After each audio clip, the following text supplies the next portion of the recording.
Hi, this is Mr. Smith, and in this video I'll be doing or discussing rational numbers, also known as fractions.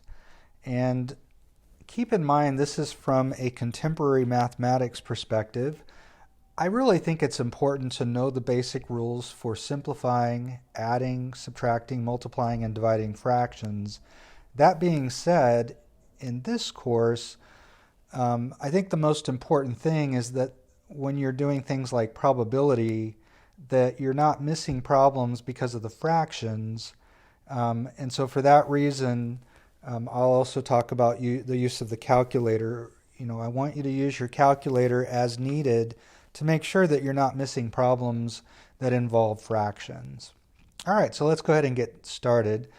So in the fraction 3/4, the 3 is called the numerator, and the 4 would be the denominator. A fraction having a value of less than 1 is called a proper fraction. Let's look at some basic fractions. At number 2, anytime you divide a number by itself, in fact, a fraction can be thought of as a division problem. In this case, 9 divided by 9 is 1, or any number over itself is equal to 1. In B, we have 8 over 1. Any number divided by 1 is itself, so in this case we get 8. Letter C, we have 0 divided by 5, and 0 divided by any number is 0. So basically I would remind you that multiplication and division are opposites. So if 0 divided by 5 is 0, then it should be true that 0 times 5 gives you 0, and you can see that that is true. On letter D, when you divide -3 by 0, that's an undefined expression, or division is not defined for 0, dividing by 0. And so you've got to be careful with 0 divided by a number or dividing by 0. Make sure you don't get these two confused. Number 3, a fraction is simplified if the numerator and denominator have no common factors other than, and that would be 1. To simplify a fraction, divide the numerator and denominator by common factors until it is simplified. Now when I say common factors, that's common factors in the numerator and denominator. And fractions as answers to a problem should always be simplified. All right, so in our example, you have 12/14. 12 and 14 are both divisible by 2. And so when you divide 12 by 2, you get 6. And when you divide 14 by 2, you get 7. All right, I would encourage you to do problems A, B, and C. And I would say by the time you get to C, or when you get to C, I would make sure that you can do it on a calculator. In fact, the calculator we're using, you should be able to put 240 over 312 into your calculator and get a simplified answer. All right, so here's where I was talking about having some balance. On the other hand, you ought to be able to do a problem like A and B. All right, so go ahead and see what you can do. All right, so in letter A here, you have 40 divided by 45, and obviously those are both divisible by 5, so 40 divided by 5 is 8, and 45 divided by 5 is 9, so we get 8/9. On part B, we have 72 and 42. Now you could divide both of these by 2 and then kind of go from there. So sometimes you might take a few steps to get completely simplified. But in this case, if you use the GCF, the greatest common factor, then you'll actually get there in one step. Now 72 and 42 are divisible by 6, and that actually is the GCF here, greatest common factor. And so if you divide 72 by 6, you get 12, and 42 divided by 6 is 7, so we get 12/7. Now this is an improper fraction, and because it's called improper, I think sometimes students feel like they need to do something with this. I mean, basically, we can divide by 12 by 7, and we get 1, or 7 goes into 12 once. and then you would have 5 left over, so we could write this as 1 5/7. On the other hand, there's really no reason to do that, unless you're asked to do that, or maybe if you were to start with a mixed number.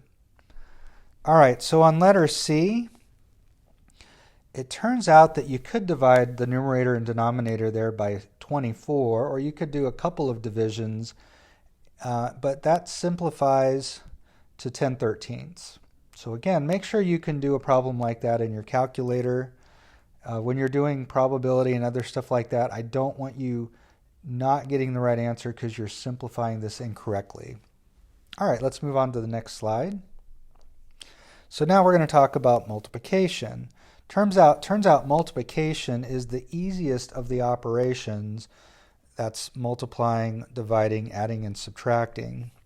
So notice you can see from the example here, we have 2/3 times 5/7. All we're doing is multiplying the numerators and multiplying the denominators. In fact, if I just asked you to guess what you ought to do when you multiply fractions, that's probably the most likely guess that you would have. And so let's look at problem A here. We have 3/4 times 5/2. And so we're going to multiply across. 3 times 5 is 15, and 4 times 2 is 8, so we get 15/8. On letter B, and by the way, you may want to go ahead and try that one and even work on the other ones. But let's go ahead and look at B. So if we multiply across, we get 2 times 9, which is 18, and 3 times 16, which is 48. Now remember, this is not simplified if we have a common factor in the numerator and denominator. You can see that these are both even. In fact, 18 and 48 are both divisible by 6.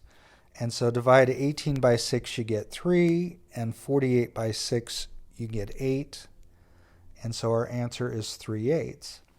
Now some of you may be thinking, wait a second, Mr. Smith, isn't there an easier way to do this? And you would be correct, so let me go ahead and show you that. So I rewrote the problem. Now, if you look at what we did up above, the first thing we did here is we multiplied, and that gave us this answer here, 18/48, and then to simplify, we divided. So it seems like we're doing extra work, and in fact we are. So instead of dividing at the end, after we multiply, we could actually divide out common factors in the numerator and denominator first. We call this canceling. So I see a factor of 2 in the numerator and a factor of 16 in the denominator. So those are both divisible by 2, so I'm going to divide out the 2. 2 divided by 2 is 1, and 16 divided by 2 is 8. You can also see we have a 3 in the denominator and a 9 in the numerator. We have a common factor of 3, so divide 3 by 3, you get 1, and 9 divided by 3, you get 3. So we have 1 times 3 over 1 times 8, which is 3/8. And so this is the easier way to multiply fractions. However, it really doesn't matter which way you do, or which way you do it, as long as you get the right answer. All right. So I want to point out something at this point. Again, I think problems like A and B, you ought to be able to do without a calculator. On the other hand, I want you to put these into your calculator and see, or make sure that you can do them on the calculator. And when you multiply 2/3 times 9/16, it's going to give you a simplified answer of 3/8. So for those of you taking my contemporary math course, I also made a video on using the TIXS multi-view calculator, and in that video it shows you how to work with fractions and do these kinds of things, including stuff with mixed numbers. And so I would encourage you to make sure that you could put all of these into your calculator. On the other hand, I would say certainly probably A, B, and C you ought to be able to do by hand, or really even D. But at the same time, you always have that calculator as a backup, and you should be able to use that as well. All right, I hope that makes some sense. Let's look at C. So first of all, I have a negative times a negative, so I know I'm going to get a positive. So I do have some common factors. I see a 4 in the numerator and an 8 in the denominator. So I'll divide 4 by 4 and get 1, and 8 divided by 4 is 2. In the denominator, I also have a factor of 7, and in the numerator, I have a 21, which are both divisible by 7. So I'm going to divide by 7. 7 divided by 7 is 1. 21 divided by 7 is 3. So when you multiply across, you're going to get 3 over 2. And again, remember those negatives don't matter because we knew we were going to get a positive when we multiply two negatives. Excuse me. All right. So on letter D, again, you ought to be able to put that into your calculator. I'm pretty sure you have to do some calculations with mixed numbers in the homework. But let me show you how you would do this by hand. The first thing you'd want to do is change these mixed numbers to improper fractions. So basically we do 1 times 8, which is 8, add that to the numerator 5, which is 13, and we can rewrite this as 13/8. Basically, all we're doing is a shortcut for adding 1 plus 5/8. The 1 can be written as 8/8, and so you can see you would get 13/8. So what I just did is a shortcut for adding these two numbers together. All right, so you could do the same thing with 3 1/3. 3 times 3 is 9, plus 1 is 10, so that's going to be 10/3. Now you can see we have 8 and 10, 8 in the denominator, 10 in the numerator, and both have a factor of 2, so I'm going to divide that out. So 8 divided by 2 is 4, and 10 divided by 2 is 5. And that's all we can do. So 13 times 5 is going to give us 65. 4 times 3 is 12. So we get 65/12. Now the problem is we started with mixed numbers, and right now my answer is an improper fraction. If you started with mixed numbers, your answer should be given as a mixed number. So you just would divide 65 by 12, and you would get 5 with 5 left over, so we write it as 5 and 5/12. So basically, you're doing a shortcut for division.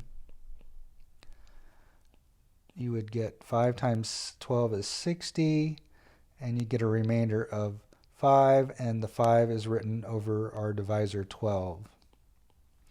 All right, let's move on and look at division. Excuse me. So the reciprocal of 3/4 is 4/3. We just flip the numerator and denominator. The reciprocal of -5, now think of this as -5 over 1, would be -1/5. So notice the sign doesn't change. We just flip the number. Reciprocals have a product of 1. Whoops, I'm getting ahead of myself here. So reciprocals have a product of 1. For example, if you had 3/4 times 4/3, you would get 12 over 12, and of course that's 1. So this is always true with reciprocals. Let's talk about division of fractions. So basically what we have here, if you look at 1/2 divided by 3/5, the 1/2 stays the same. Division becomes multiplication, and we flip the second fraction. So we're basically changing division problems into multiplication problems. And so when you multiply across here, you get 5/6. So what we're saying here, the way we would phrase this, to divide by a fraction, multiply by its reciprocal. And so if you look at A here, we have 7/5 divided by 3/4. That becomes 7/5 times 4/3. And when we multiply across, we get 28 over 15. Now I'm going to go ahead and do something here. Whoops. Give me just a second.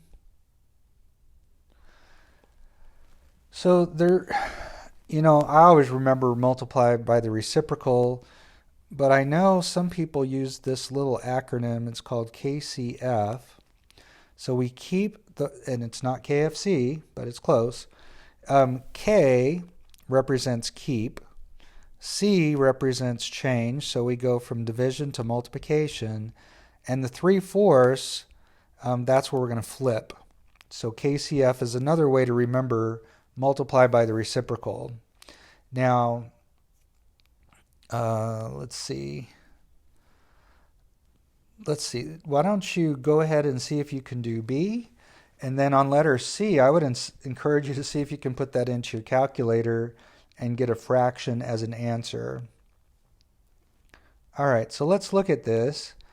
So we want to multiply by the reciprocal. We're going to have 16 over 21 times 15 over 32. Oh, I know what I was going to say. This keep, change, flip, or, where we multiply by the reciprocal, the only time we ever do that is when we divide by fractions.